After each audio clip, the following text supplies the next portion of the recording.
Cheers. Cheers. Yeah. All right. Well, we're recording, I believe. So, hi. Hi. Hello to you, Loz, of course. Hello to you, Scott.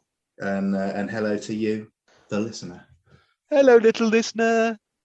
Don't say little. That's literally belittling. You've got me there. I apologise from the heart of my bottom about Loz's comments, and hopefully that's salvaged that, Loz. You just started to salvage the situation, and then they just plunged us deep into your rectum. So, you've given with one hand and taken away with the other, frankly. All right. Well, I'll accept that, and then let's move on. Indeed. So, I assume that you've listened to our quick hello introductory podcast. If not, why have you started at number 2? But I mean, but just to sort of fill you in, we've been discussing films. The idea is we're going to go through our top 10 films, which we can't wait to just get chatting about because they're, very dear to us, I imagine. And we've also got a 10 list of honourable mentions, which didn't quite make the cut, but they are, deservedly right up there in the sort of pantheon. And we wanted to discuss all the same. And so that's probably what we'll be doing first. So hopefully you haven't started at this one, because I did go through a couple of films to begin with. But have you ever watched a sequel, Lars, first, whilst we're on this subject? Have you ever started? Because I have. Oh, okay. I think, actually, if I'm being 100% honest, I think I saw Terminator 2 before I saw Terminator, so that's an example there. That was the film I was going to talk about. Yeah, that's the one that I could think of. Yeah, well, great minds and all that, or stupid minds for starting with a sequel, And of course, it's fundamentally different to the first one. Yes. I mean, I won't be discussing the Terminator going forward. I don't know if you had it planned or not, but let's just. I mean, I'm excited to get into this now. We've got our 10 honourable mentions, which are basically, 10 to 20, really, like in our favourite films, but just in no particular order. So, shall I kick this off? I mean, we should alternate. Yeah, I guess. I think you should kick things off, old boy, and I shall follow shortly behind. All right. Well, so my first honourable mention is Eternal Sunshine of the Spotless Mind. Which. Well, I don't want to throw the word masterpiece around 20 times in this podcast, which I could quite easily do, but it's just, where do I start with this one? Well, it came out in 2004, and it was written by Charlie Kaufman, which is probably a name that's familiar to you. I'd heard his name before. But he's done like Being John Malkovich, and he did a film called Cynic Doc New York, if that's how you pronounce it, which is just simply one of the most mind-bending films I've ever seen. I don't know where to start. I don't want to start discussing that film. But this came out before that. This was the film before Cynic Doc New York. And this is equally a mind-bender. If you've seen it, you'll know what I mean. It kind of had a mixed reaction from critics, but it was adored by fans that just got it and got into it. And, I mean, we're talking about Jim Carrey, first of all. And everyone knows the first half of his career, rubber-faced goonery and all that stuff, which I love. And, there may or may not be something of that to come. But this, of course, kind of sees him sort of in the second half of his career, where you think more of, like, say, The Truman Show. And, a film called The Majestic. I don't know if you've seen that, Lars, but, that film is superb. And that deals with memory, that film. And this kind of very much does as well, which I'll get to. The co-star is Kate Winslet, and if you're not sold on that, she is a national treasure. I've been in love with Kate Winslet for approximately 25 years now. Whenever Titanic came out. So they are the stars of this, and without wanting to give the plot away, because I'm very mindful not to with a film like this, and those that have seen it will know what I mean. I think that's possibly important to establish. Is I think we're so passionate about the films that we've narrowed down, that we're encouraging you all to get out there and actually watch it. Yes. You can give away too much. You can give the game away. I can certainly highlight things that I might entice you to watch, but I'm not going to give the game away. Absolutely, and really, we should have established. I think we both this was probably an unwritten and unspoken rule for both of us, which actually we didn't end up discussing, but we should just get this out there now because this is important. Indeed. From me, there's going to be no spoilers on things. Yes. There will be, I guess, me describing how a film plays out to an extent to set it up. But no, I will not be giving away any endings. That's just, I haven't got that kind of level of callousness available to me. And if I did have it available to me, I just wouldn't, because that's not what this is about. This is about discussing why we love these films. And of course, naturally, that will involve a synopsis to some degree. But yeah, Indeed. No spoilers. So I'm glad we're on the same page there. Agreed. So yeah, with this one, I'm especially sort of reticent to go into any of the kind of synopsis with it. But what I can say is that kind of, I guess you'd call it I don't know if you call it a rom-com at all, really. It's more sci-fi, but it's it tackles love in like a very visceral way. It really does. That kind of pure, like invincible joy that comes with having a kindred spirit, connection with someone, and then the despair of that coming to an end. And essentially the theme of this is kind of how far would you go to try and bury that, And the bitter irony is that actually I was introduced to this film and first watched it with a housemate many years ago, of whom we kind of went through a similar journey, really. But there's no trauma involved with this at all. It's completely detached from any of those memories. And I watched it, I don't know, I've watched it a couple of times since, and it's just, it gets better every time I see it. It's like I say, it's kind of rom-com meets sci-fi, really, which is an interesting blend. There's a particular TV show that's high up for me that deals in that kind of area. Which again is not for this episode, but yeah, that's my first pick was. Okay, well, as far as my reactions, I mean, I've heard you talk about it on a few occasions, and one of the things that always stuck out to me about it was there've been. I get confused as to whether they're before or after. I think it was slightly before. Where Jim Carrey had started to do more serious sort of stuff, like, is it the number 23 and stuff like that, where he'd sort of had tried to move away from Ace Ventura and the Cable Guy and that sort of stuff, and was taking on more serious roles. And I didn't know whether I was ready to accept Jim Carrey as one of my comedy heroes, as a really sort of a serious actor. And of course, as we've often seen so many times, real comedy people seem to be able to eke the opposite emotion out just as well. It's almost the absence of comedy creates tragedy, and that's really something that's helped him there. And also, more than anything, as someone who's not watched the film, all I can say is how impressed I was. It really had an emotional impact on you, and really had you'd absorbed the journey of the film, and that had, as somebody who's not cold, but not often sort of overrun with emotion, that stuck out to me with you. It clearly resonated with you deeply. Yeah, there's a lot of films that are in that rom category that do, and then a lot that don't. But yeah, going back to what you were saying, I suppose you see this a lot, don't you, with actors, comedy actors who then try and branch out into drama, and it's not always plain sailing, because you have a certain idea of someone that's been cultivated, over and over again down the years, and particularly with Jim Carrey because of how far he went in that direction of silliness. And yeah, number 23, that was a good film. Truman Show, I think everybody loves that. I can't remember the order of them, to be honest with you, but one or two of these films must have had to kind of have some time to be absorbed, before people could start to look at him in a different light. And I guess for me, I watched this film probably many years after it was made, by which point I'd seen some of those other films. So by this point, I went in having a level of respect for Jim Carrey as a serious actor, and that probably helped all the more in terms of how I felt with my first viewing of this.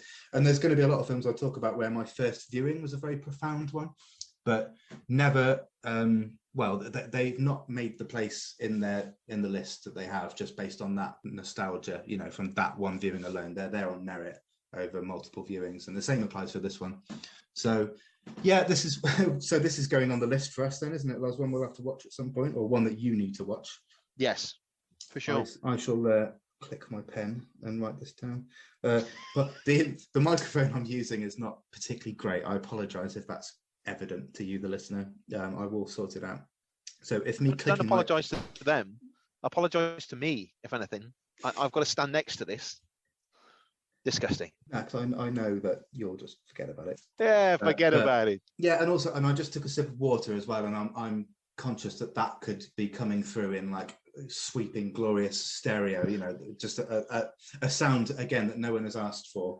So yes, I will listen to this back, obviously, and if any of these things are coming through far too crystally clear for my comfort, then I'll correct that going forward. But I mean, this is the beauty. This is this is raw. It's street podcasting. Yeah, it is. We're bringing it to you rough and raw, like the Wu-Tang Clan like it. Yeah, and we will chisel it over time into what we believe is a diamond of perfect imperfection. Oh, indeed. If ever there was a sculptor of whimsy, quite like yourself, uses, I'd like to meet that person. Right, we'll get him in. We'll get him in. Now, I suppose really I should move on to my first honourable mention. Yes, please do. I'm eager to hear it. It is a legendary film, quite frankly, and it is one that just eked outside the top 10. And it's definitely a film with many sort of quotable moments, many sort of memorable scenes and set pieces. But I have to be completely honest, one of the things that does count against it is that I've always found it a bit of a slog to get through in one sitting. Right. And that, ladies and gentlemen, is Scarface. Oh, 1983, directed by Brian De Palma. Now, obviously, I say obviously, some of the choices that I may make or may not make later on, but in this case, may well make, yes. I am a big fan of Mr. Pacino, good old Al, as I call him, being pals. Yeah, it's actually Alan, to most people. But Alan Pacino, yeah. You're allowed to call him Al, yeah. But they're not supposed to know that, these normal people, Scott. You forget we travel in certain special circles that not everyone does. But I suppose the temptation is there sometimes to let some of this stuff out. Well, I mean, obviously, breaking the magic circle. Indeed. It's one of those films that has really sort of penetrated into pop culture. Really, I think even the world is yours motto, even the soundtrack, the voice of Scarface himself. I almost don't want to start doing impressions, but say goodnight to the bad guy. And one of my personal favorites, which is the Ice Chico, they never lie. It's just one of those films. It's an incredible tale, really. The sort of single-mindedness needed to rise to the top in Miami amongst the drug cartels and the various sort of gangs and the influence from Cuba coming over.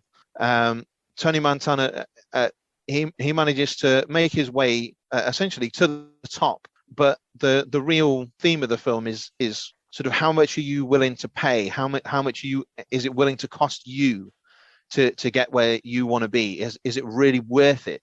Is being the man all that it's cracked up to be?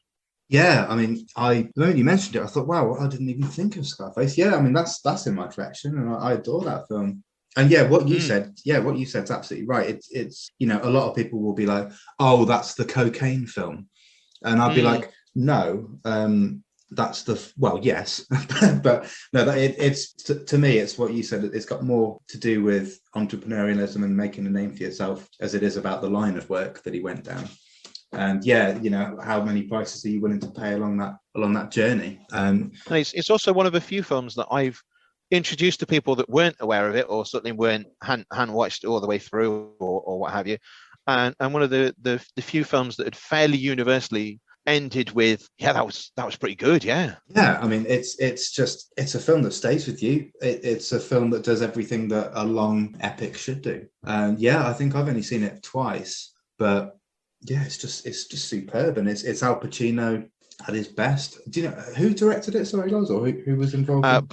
Brian De Palma. Oh, okay. So I don't even know that name. Yeah, I can't say as I could be able to reel off many of his other films. No, I was going to say apologies if I'm being a Luddite there, which I'm sure I am. But yeah, what a film to have in your repertoire, even if that's all you did. You could retire on that, couldn't you? Your first piece of work is also your swan song. And no, what a film. He And went on to do the Untouchables in 1987, which is another great film, and the first Mission Impossible among many others. Oh, and Carlito's Way in 1993. That's another one of my little gems out there. The first Mission Impossible is the only one I've seen in that franchise, and it's superb. That's kind of on my list of just things I need to watch. You know, I need to get through those. Well, it's not get through those because that would imply that I'm doing it for something other than just the enjoyment of sitting down and watching it. But yeah, I want to get through Mission Impossible. What else can I say? Well, I suppose while we're on Scarface, Scarface, mate. Special mention must go to South Park for parodying this with with the medicinal fried chicken episode. So if you're a South Park fan and you didn't realise that episode was parodying Scarface, you do now, and naturally you'll go off and watch Scarface now and sort it out. Yeah, but oh yeah, man, a worthy entry there. Thank you. Right, the next one. Sorry, yeah, here we go. The next one on my list then is probably a film again that a lot of people have seen, much more recent. There Will Be Blood. Oh, okay. Which, well, I mean, this was 2007. I don't know why it feels like it's more recent than that, but I mean, a lot of people get this confused with No Country for Old Men. Yes. Which, I mean, I suppose they're similar in the sense. Well, they came out around the same time, didn't they? Yeah, I think that's the main thing, really, is they were out at a similar time. And they have got two very engaging villainous characters, you know. Sure. I could have just said villains then and saved a bunch of syllables. Yes, and now you didn't. I've stuck another 10 on explaining myself. But Paul Thomas Anderson created this film, and I mean, I've seen Magnolia and Boogie Nights, which he's also done, but this is unquestionably for me like the ahead of those, and it won an abundance of awards for things like cinematography and the lead actor role. I mean, cinematography, we kind of talked about this. I don't want to be that snob who tries to break that down because other people can do that better than me. I can appreciate the cinematography while I'm watching it, but if I delve too much into that, we'd be here forever. And but so all I can simply say is that cinematography wise, it's superb, and it's noticeably superb even if you don't look for those types of things. But I'd rather talk about the acting, quite frankly, because it's Daniel Day-Lewis. I mean, what more needs to be said? He's won Oscars left, right and centre, isn't he? My Left Foot won him an Oscar. I don't know what else won him an Oscar, but he's won others. I mean, he did Gangs of New York. Gangs of New York was one of them, surely. Bill the Butcher, and then he was in Lincoln and Last of the Mohicans and stuff. But this, I think, is the one for me where I'm just the most absorbed and gripped by like his performance. And I mean, for those that haven't seen it, or for those that have and just want me to quickly describe the film, basically he was he played like a prospector. He was like mining for silver initially, and then he ventures into the oil industry around the turn of the century. There's his son or not son involved, and really it's about kind of power and morality and how one can tip the other. It's a character study as much as anything else, and because he's so good in it, it's important that he is, because that's what's necessary to kind of carry a lot of the film. You know, a lot of focus is on him throughout this, and then you get to a point where he meets Eli, who I always thought, can you remember what Eli looks like, Lars? Because I've always thought he looked like a young Lionel Messi, you know, like his first few years for Barca when he was like 17, 18 and he had a mop head. Definite Eli vibes. I can only honestly admit to watching the film once, but quite a pasty sort of meek chap is what I've got in my mind. Well, I suppose, yeah. I mean, I don't want to get into slanderous territory, but yeah, I suppose that's a young Lionel Messi, isn't it? But anyway, Eli was like a symbol of the church and of virtue, and so it's fascinating how their dynamic plays out. And you know, I don't want to say too much more, but I think objectively this is like a masterpiece in filmmaking and in acting, and it frequently gets talked about as one of the very best films of you know, the last couple of decades. It's one of those films where if someone said, no, I don't really like films set in the Old West or period films, I'd just go, right, listen, watch it. Okay, yeah. Because that sorts it immediately. It may well be set there, but it's got at the same time very little to do with that, really. If you enjoy anything that's in the realms of just psychology, then this film is up there. And I suppose to round this out, I must mention the soundtrack, which is done by Johnny Greenwood of Radiohead. And I believe that won awards, or was at the very least nominated, because it's superb. And again, this film has so much to do with an aura and just a feeling that you get throughout. And of course, the soundtrack plays a huge part in that. So yeah, a very worthy entry for me. There Will Be Blood. Sure. I've watched it once, I think on your recommendation, actually. I didn't have a lot of background going into the film. Obviously, I'm aware of Mr. Day-Lewis and his acting, but even him, actually, not amazingly aware, might be the word. But yeah, so I went in not really having much in the way of expectations, other than the fact that I'd been told it was brilliant. And the acting is fantastic. And I was really struck not only by the performances of Daniel Day-Lewis, which is without doubt a really, really fine acting performance, to the point where with someone who gets so deep into his roles like him, by the end of it, I was convinced that I wasn't actually watching an actor, I was watching a character. This was the journey of this character, because right from the glint in his eye, he seemed to be fully convicted, fully in the moment, and that's amazing to see. So that's great work. And it starts off without giving anything away, with quite a dramatic moment, which sort of pulls you in. And there's quite often tones of menace, which again is spoken through not only the acting but the soundtrack.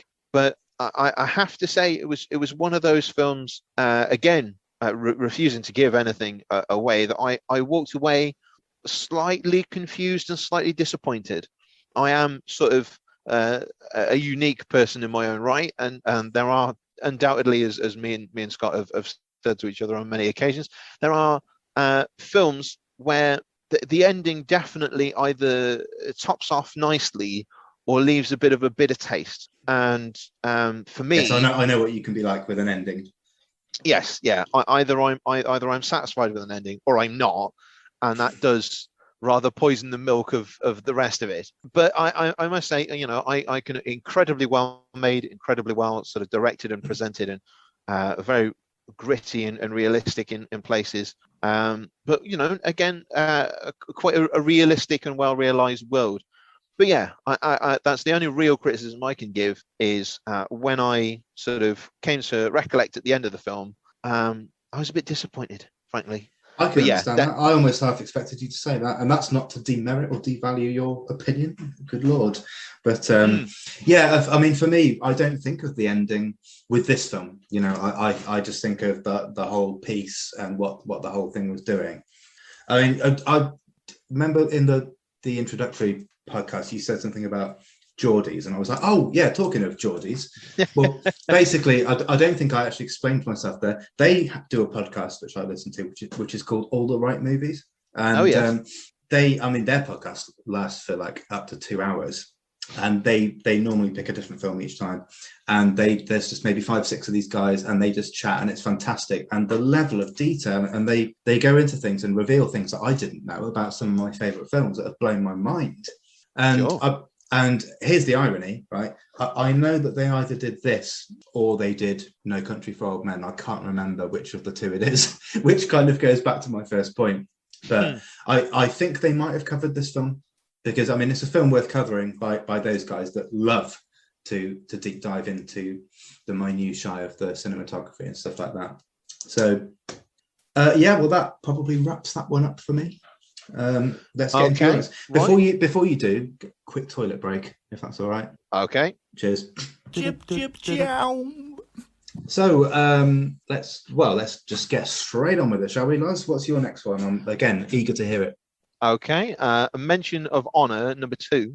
Another great film, another iconic film, and another film that has no doubt embedded itself into many people's sort of lives is Goodfellas. Martin Scorsese, De Niro, Ray Liotta, Joe Pesci. What a cast! I mean, as someone who is keen on the old mob film, it has to be said. I mean, I've heard particularly Bill Burr refer to Goodfellas as the perfect film, and I have to say, yet again, I found myself saying that as much as I love Goodfellas, and I mean I'm funny, funny how that Yes, whole yeah. scene with Joe Pesci and turns the menace on up to like 20. Yeah, the tension in that scene, is incredible. And apparently that's something that came out of real life that happened to Joe Pesci, who used to hang around sort of, connected guys and made guys, and had that pulled on him, and he just had to sort of pray that the laughing started again. Otherwise, he was, going to be 6 feet deep. Yeah, he's been deliberately sort of confrontational and provocative, and you don't quite know where he's going with it and what his motive is for doing it. And so in that scenario where there's whiskey being knocked back and guns and just that kind of bravado, one-upmanship nature, I guess, of being in that kind of family. Yeah, I mean, just imagine it's tense enough watching it, isn't it? But can you imagine? Oh yeah, being in that scenario. Well, I mean, also, I think it's worth saying that with the mob guys, particularly as the golden age of the mob has probably been and gone by the period that we're talking about with Goodfellas. That sort of suspicion in the back of your mind of everybody of who's a rat, who's gonna rat, what do they know, what don't they know, and obviously the hierarchy and who can you touch, who can't you touch, what might happen anyway. There's this so many rules and protocols, and of course at the end of the day we are talking about criminals, so how many people are actually going to play by the rules if it suits them. I just thought as a whole, an exploration of sort of a young kid, and it sort of evaluates how didn't do well at school, wasn't particularly literate, sort of his father was a policeman, grew up an upstanding young man, and sort of became aware of an organized crime situation in his neighborhood, and sort of slowly begins to get drawn in, and going from very, very sort of innocent things to fairly quickly sort of progressing into criminal activities. And the feeling of sort of once you've been drawn into the belly of the beast, as so often with mob things, realizing that you can't get out. You can die or you can go to prison, but other than that, you're in it, and thanks very much. Yeah, it's like there are some that are born into it, and then others that sign that deal with the devil, as it were, and then can't get out. And I mean, like we're talking about tension with that scene before. Tension just permeates throughout this film, doesn't it? I mean, I can remember where there's a period, of course, where Ray Liotta thinks that he's being chased by a helicopter, and and just the paranoia, in that you really feel it. Yeah, I one of the things that I just wanted to personally point out, because again, I know Goodfellas, it's been done to death. I think, unfortunately, a few of my picks have been done to death, but I enjoy it. And if I didn't think my take was worth listening to, then we wouldn't be here, would we? No, nothing's done to death until you and I have done it. Yeah, quite. One of the shots that I've always loved. I'm not necessarily I was going to say a cinephile, but someone who's really sort of addicted to shots and that sort of thing. But the shot of Henry Hill and his girlfriend walking into the restaurant, through the back door, and sort of going in the servants' quarters and through the kitchen, and there's no tables for them to be seated at, but because he's a made guy and they know not to sort of disrespect him, but they actually bring a table out with him, set it down, as close to the band, and you can sort of look and see the people around, sort of this, who the hell is this guy, sort of thing. And the iconic voiceover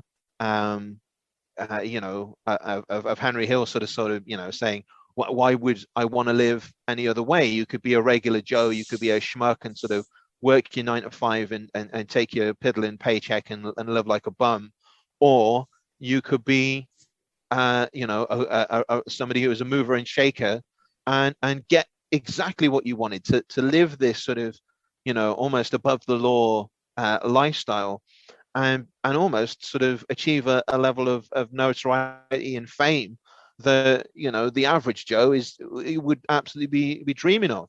But of course, when you're in the limelight, that has its own sort of edge of jeopardy as well. But yeah, it's a roller coaster ride. Again, I don't want to go too deep into the plot, just because I want you guys to get out there and watch it if you haven't already. But it's a roller coaster. It's, once again, it's who are your real friends? Who can you trust? And again, to a degree, how far are you willing to go to get what you want? And when you've got it, is it everything that you wanted it to be? I think it's in that bracket of films that everyone knows of, but perhaps not that many have actually seen. And I mean, the point I made with There Will Be Blood probably applies here. Someone, do you know what? I'm not particularly into gangster movies. And I go, no, you need to watch this, because it's about more than that. It's just an excellent film, isn't it? I mean, I've only seen it once, so I should add this to the list of the films we need to watch together. So we've got so far we've got Eternal Sunshine and Goodfellas. Yeah, two films that complement each other, really, don't they?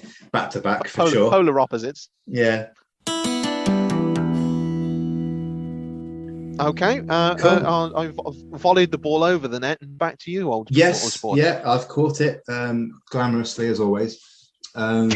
Right, well, like we said, these are in no particular order, these honourable mentions. So I don't know where this sits in the top 20, but it's just a film I bloody love, to be honest. And it's another one that's that was from the 90s. Now, say what you like about the 90s. I've got a lot of love for most things 90s. Even now, I'm sat in the study and I turn around and I'm looking at a collection of 90s PC and Amiga games and VHS. It's clear that I love the 90s, not so much for music. Let's make that abundantly clear. But in terms of film, I think the 90s probably has more films that I love than any other decade. And this was 97, this came out. I don't know why I thought this was earlier than that. And this is a film called Contact. And so this comes from a very well-known person, maybe not by his name, Robert Zemeckis, but I mean, you look at Back to the Future films, Forrest Gump, Castaway, King Kong the remake, 8 Mile, and Ghost Ship, which frankly is an awful horror film, but is worth watching for the intro. It's got an epic introduction, which is worth watching for. But no, this for me is like far and away the best thing that he did. And I mean, why do I love this film so much? So, I mean, it touches on like theology and science. A lot of people would say, well, never the twain shall meet with these two things. But I love films that deal with them both, them in some way working together, or at least being considered together. And so, this film kind of handles a very raw and heavy subject without being dismissive to either of them. And it does a lot to just celebrate life and just love in general and purpose, which is always something that kind of, when I look at my favorite films, that, if a question of that has been asked, then it always seems to be something that resonates with me. But a lot of people probably look at this and go, no, this is so cheesy, as a lot of 90s films were, but I personally bloody love it.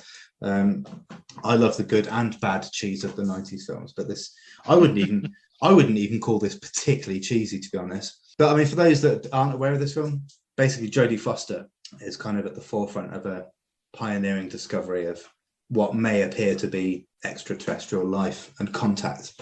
And it's kind of the cloud of reluctance she has to push through to pursue this and bring it to some sort of conclusion.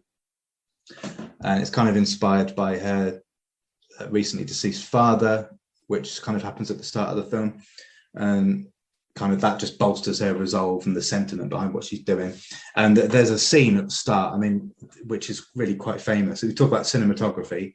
I don't want to be that guy that dissects that stuff, but I have to mention this scene because it is about as famous as it gets in terms of like trickery and how on earth did they do that sort of thing. And there's some people will know exactly what I mean. There's a shot that involves her running up some stairs and then turning a corner, and then the reflection of a mirror. And I don't want to break it down, but that's kind of what that shot is. But it's done in a way that is totally just outrageous. How on earth did they do it? Like I say, but it's worth, if you're into that type of thing, cinematography, filmography. Let's say you don't like the 90s aesthetic of films. Let's say you don't like films about aliens. Let's say you hate Jodie Foster for some reason. I don't know. I would still say you've got to watch this for that shot, because it will blow your tits. So yes, I'm glad I got that out of the way. Not normally followed with an off there, but no, just blow your tits. Yeah, like I decided I'd said enough. That's rare for either of us. I know. And yeah, again, I don't want to get, well, I've kind of explained the premise and the plot. I don't need to go into how it goes from there. I've set it up if you haven't seen it. But, a central theme to this film is sort of agnosticism, which, I could go down a real road with this, and I'll try and keep this succinct. But, for me, right, we're all agnostic.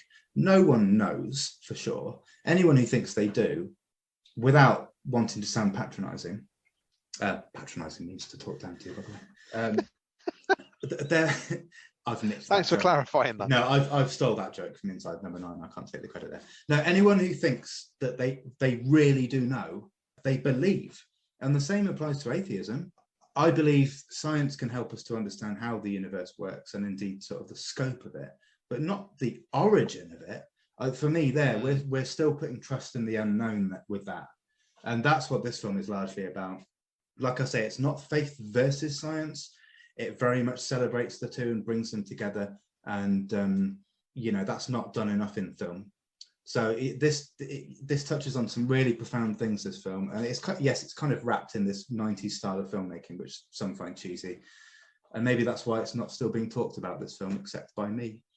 But one thing I should say to mark this down is that, again, at risk of we're not going to go into libel territory here, but I do find that Matthew McConaughey, who's like the co-star in this, I guess he does his job in this film, but he's kind of, for me, he's like irritatingly smooth. Like Owen Wilson in the Sophology adverts. Oh yeah. Yeah, I mean, surely someone else agrees with me here. They're just thinking, oh, come on, man! Like, no one is that content in their lives. And Matthew McConaughey is a bit like that in this. It's as if each sentence is going to be what's used to sell the movie, if that makes sense. It's like he's so conscious of everything he's saying, and it has to achieve this level of cool. It's a bit like what I could liken it to, sort of, when like a goalkeeper makes an overtly dramatic save, and they're thinking like, oh, that one will look good on the back page of The Guardian. It's a little bit like that. And I don't dislike Matthew McConaughey, but I had to mark this film down on something. And for me, he has that slightly smug aura, which was probably casted for, I can't necessarily blame him for that, but it's an interesting one. And it's maybe the only thing that, stops me from marking this film on People Higher. But yeah, Contact, a wonderful film.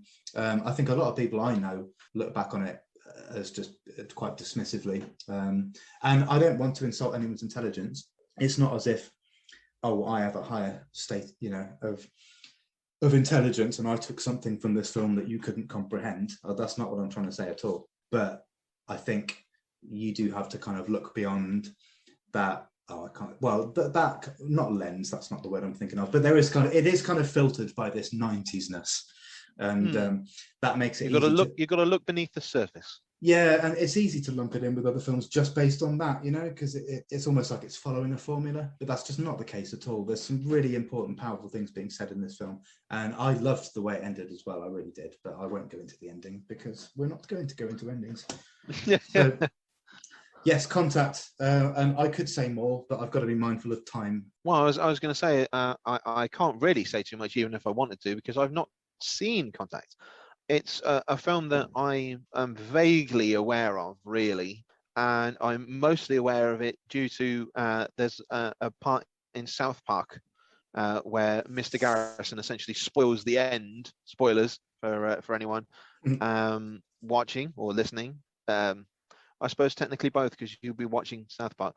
Anyway, he says something about the end there, and I guess partly in a way that made me not want to see it, because it literally did spoil the ending. But other than that, I don't doubt necessarily my good friend's choice here.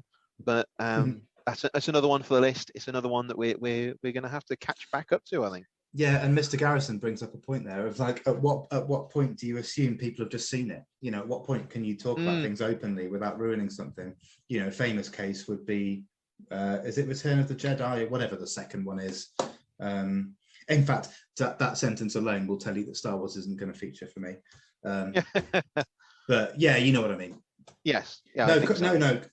Just take my words, Loz. Contact is superb, and I will add it to the list. I've already done it. Okay, yeah, please do. I'm pretty sure now there's going to be yet another addition to the list, because when I was going through my honourable mentions after the grueling task of laying in granite my top 10, which really was like, choose 10 of your children to keep and 100 to die, such is my love of film. But with this one, really, it was one of the first films where I'd been reading reviews online on Amazon, and I was sort of interested in the genre, of sort of zombie films. I particularly like the earlier seasons of The Walking Dead and stuff like that, and various different zombie films, which I always liked, but always felt, there was some that were too keen to be a bit too throwaway and slasher. Whereas one of the things that drew me into The Walking Dead was, after 3 or 4 episodes, you've really started to bond with the characters and see, who they are as people, and see how they wrestle with the situation, trying to keep their humanity in an inhuman world. And I think, frankly, that's something that I struggle with, minus zombies. So, it's all interesting. But this one in particular, I even though I had read reviews that it was quite good, it's one of the few that I'd never heard any of my friends speak about. Right. And when I purchased it, I really thought, unknown quantity, didn't know what I was getting into. And I was most pleasantly surprised with Train to Busan. Okay. Which is 2016 Korean horror. And basically, Train to Busan, without giving away too much, should be fairly simple. They're on a train, they're heading to Busan, and there is an issue, shall we say, with a virus, and people start exhibiting zombie-like symptoms. And it's a well-worn subject, zombies.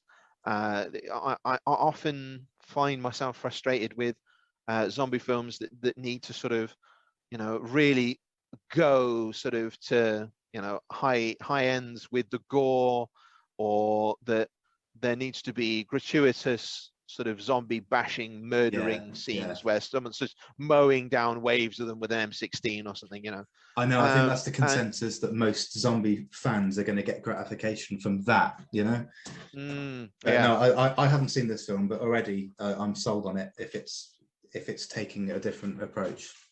Oh yes, yeah. There's barely a gun in any of it. So the having to deal with the zombies without any means of just sort of mass sort of disintegration, essentially, is really clever. I thought all of it was really clever.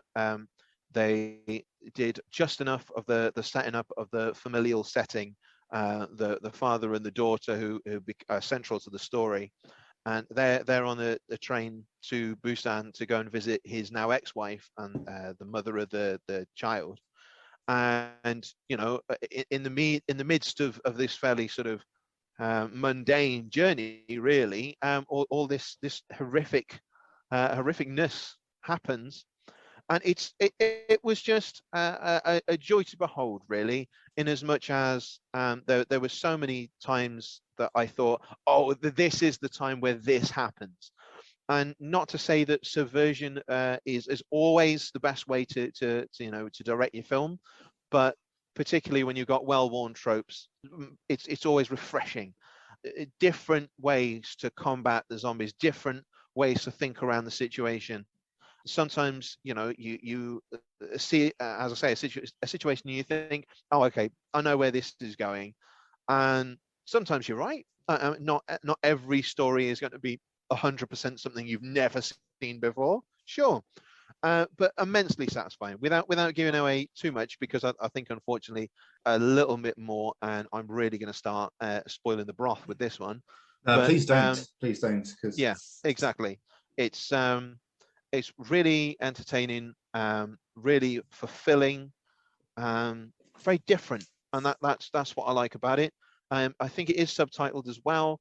I know some people unfortunately do get put off by that. Not a problem for me, but there we go. Yeah, Train to Busan, highly recommended. Yeah, I've added it to the list. Subtitles aren't an issue for me. I do find I tend to fixate on them, but I think everyone does that. About halfway through learning Italian, but there's not many films that are Italian, like you say, Korean. I mean, have you seen The Host? That's Korean. That's an interesting monster movie. Yes, I think on your recommendation, actually. And Wreck, that there's a good series of Spanish horrors, which again are kind of zombie related. I mean, yeah, I love Zombieland, and that is kind of an overtly violent slapstick affair, but it's just a well done film. But I think, like you, I'm much more interested in the psychology and actually the humanity in the situations. And whilst this isn't zombie related as such, there's a film coming up later for me where, again, a bit like I think what you said at the start, it's much more about the transition and the horror of almost like when you're on the turn and something's happening and there's still that is the area I hone in on and find fascinating, and that's where I think the horror lies in those situations. And I will go to town on giving my 2 cents on that with a film later on, let me tell you. Boy howdy. Right, I mean, this has gone on way longer than I thought, but let's just crack on. We'll split it up if we feel we need to. We've done 3 each so far, right? Listen, brother, let's not worry about it. Let's just take the easy train to Busan. Actually, yeah, you doing that makes me want to get the guitar out. And No, but hang on, wait, let me finish, right? Because I'm on to the next film now. And actually, I've just realised, right, so I will get the guitar out. Hang on a second. Are we in standard here? Yeah, okay, right. So the next film, if I play this, hang on.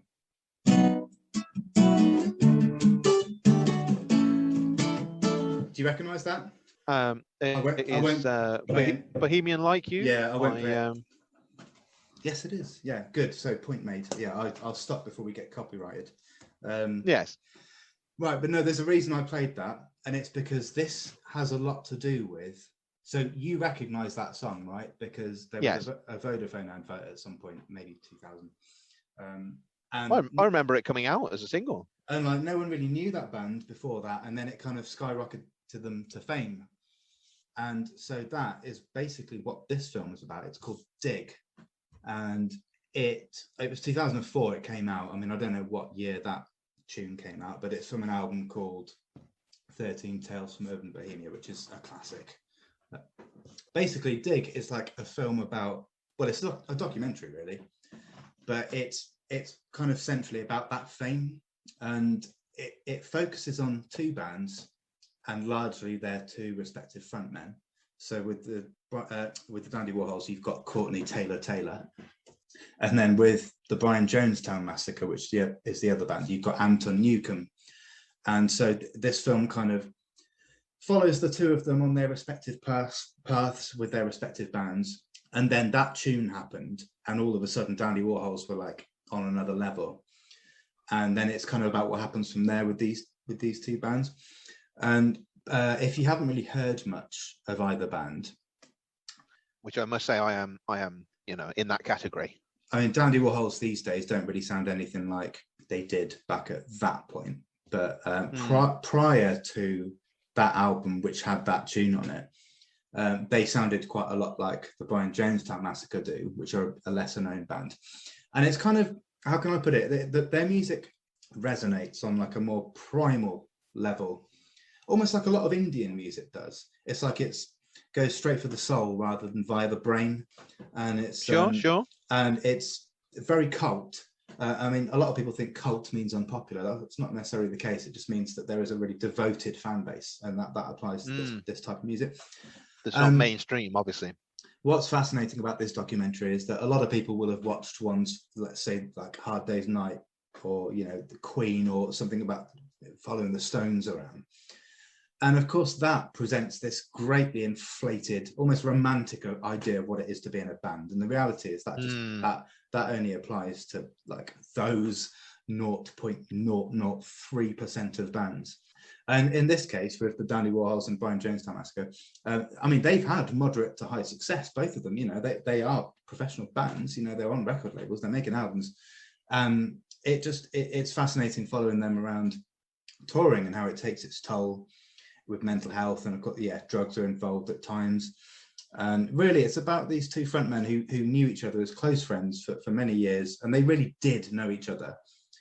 And then that single and that album happens for the Dandy Warhols, and then they go through their own experiences off the back of that success. And it's without giving anything away, it's just fascinating to watch how that plays out. And they are seemingly strangers a bit later on. And so it is this kind of engrossing story of friendship, or what friendship is. And like you said with Scarface, like what it takes to pursue your dreams or something, and the sacrifices you make along the way. And I don't think enough people know about Dig. And I suppose to close this out, the one thing I'd say is, even if you don't particularly like either band, if that's just not your thing, that should not deter you from watching this, because it's so fascinating. It is a true documentary in every sense of the word. It's so real. And if you want to know what touring is like, for most bands out there, this would be a good thing to look at if that was something you were looking at doing. Yeah, there's so many different avenues or strands to this film that are fascinating. But I guess in a nutshell, that it is about friendship and fame. And yes, another one that I don't know where it sits between 10 and 20, but it's a worthy entry, I'll tell you that. And yet another one that I'll be excited to look out afterwards, because again, I'm not aware of this film. I certainly haven't seen it. Not really the most aware of either of the bands. But yeah, this is top of my list to watch now. I was even thinking, I wonder if this is on Netflix for later. But that's later. This is now. If I threw the DVD, like my hardest, it might travel from where I am to where you are, which is about, I would say, 11 miles as the crow flies. Ooh, yeah, it would have to be a bit of a nippy crow for 14. But yeah, I'll attach a flare to it, and you might have to go walking for a bit. But or if you could get two swallows working together, like Life in Holy Grail. Well, we're talking about what sacrifices are you willing to make? Well, there you go. If you want to watch this film tonight, then get your coat. And I'll keep an eye on the horizon. Yeah. Right. Okay. I'm going to steal the spotlight slightly and move it back to my choice. Now, personally, I've tried to keep the MCU away from my top 10, because I am an unashamed Marvel fan. Marvel comics, Marvel films. It's all good. I love it. Love it. But with the original trilogy, we had Iron Man 1, 2, and 3, Captain America 1, 2, and 3, and Thor 1, 2, and then Ragnarok. This is Thor Ragnarok, of which I'm speaking. And I personally found that, how could you not like Robert Downey Jr. as Tony Stark? It inspired casting, brilliant. Not always the best films, but certainly, the bits with him in are excellent. So there's that. Then there's probably my favorite of the character trilogies in the MCU, which is Captain America.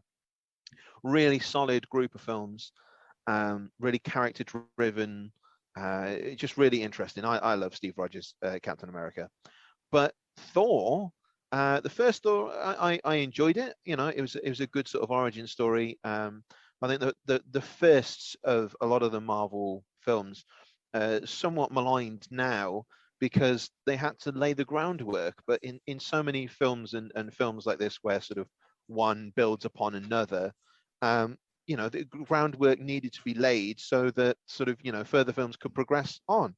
And with Thor 2 being the Dark World, it was one of the most mediocre chapters in the MCU. And I think an absolutely inspired decision to bring on Taika Waititi, who, basically Thor Ragnarok, really, to cut it down to a nutshell, as my learned colleague has used previously. It's replaced Ace Ventura: Pet Detective and Ace Ventura: When Nature Calls as my go-to for if I'm having a bit of a bad day, if I feel a bit depressed or if I feel a bit angry. I had the other week had a really, really rough day and I just felt awful. And I put on Thor Ragnarok, and afterwards I was having a great time. It's really a really odd film to try and categorize. It's spacey, but I suppose you would say sci-fi more than spacey. Cool. But there we go. I mean, I haven't seen it, but I don't know why. Just for me, I wouldn't think of that type of film being like a source of refuge, like, and that all is right with the world, after a viewing of that, if you've gone through a difficult time. All the more reason for me to watch it. Just to say also that the use of, I believe it's Led Zeppelin's "The Immigrant Song" is just brilliant. People might say that it's a little bit cheesy, particularly at the towards the latter stages of the film. I just realised I don't want to give too much away, but yeah, it's a whole lot of fun. I see what you did there. It's or did you do that? I don't think you did you? No. Okay, someone else knows what I'm on about there. Yeah, you claim it. Claim it anyway. All right.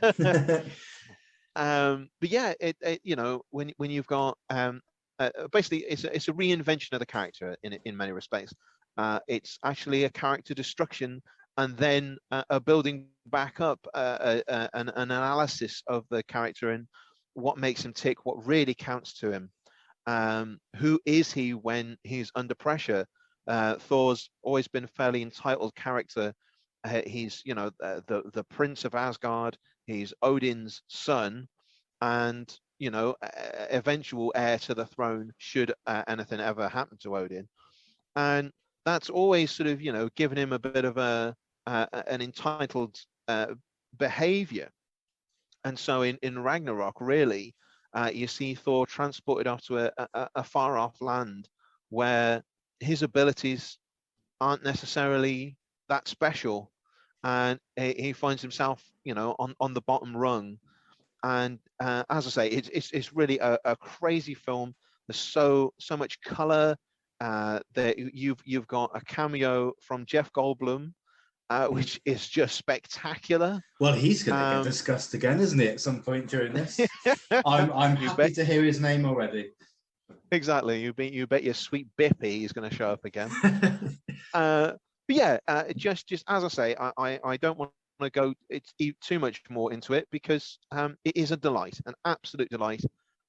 Just watch it, smile, be entertained. I don't think I really need to say much more. I mean, now I've heard, because I'm like I say, I don't want to retread something I've already said and annoy anyone, including you.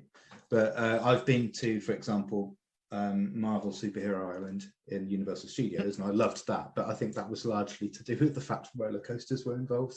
They could have been, they could have been themed to anything, If I can bait the hook at all to sort of lure you in, and I may actually, tie you to a chair and pull your eyelids open, a la Clockwork Orange, and make you watch it. But the choice of director, Taika Waititi, as I understand it, I was watching an interview with him talking about Thor Ragnarok the other day, and he said that he was determined as a fairly sort of an independent filmmaker, and a New Zealander, and they have their own sort of special view on the world, I think. And he was saying that he thought Thor Ragnarok would be a career killer, and he was sort of like, I'm going to make the film that I want to make, and if it blows up in my face and it's an absolute sort of, it absolutely dies a death, then, more shame on them for putting me in place, because that's who I am. And it's just madness in a can, it's just a lot of fun. I don't think I need to say much more than that. No, well, as far as I'm concerned, sold. Who knows, Lars? Maybe this will induct me into the Marvel universe, and this time next year I'll be releasing my own podcast dedicated to the Marvel universe, where I've shut you out because I want to be the one that talks solely about Marvel for an hour. Yeah, I mean, that might be an extreme, but you've got to look at that as a possibility. Let's wrap this one up here. Then we're going to really rock and roll. We're rocking around the clock. If you know what I'm saying. There's an in-joke no one's going to get. Indeed, and that's why we love it. Yeah. All right. Well, let's end this one here. Thank you so much if you've listened all the way through. I hope you have. I would expect that you had. Are you the type of person are you a quitter? I don't think you are. Anyone with a soul has got to be listening still at this point, surely. I would hope so. Yeah, and please do listen on, because we're really getting into serious business now with these films, and hopefully we've touched on some ones that resonate with you and that you like, or even better, we have made you want to go and watch a film that you otherwise wouldn't have done so, because that would be the ultimate joy, really. Well, I mean, that's it. We're spreading things that give us joy in the hopes that it'll bring you joy. So how can you argue with that, eh?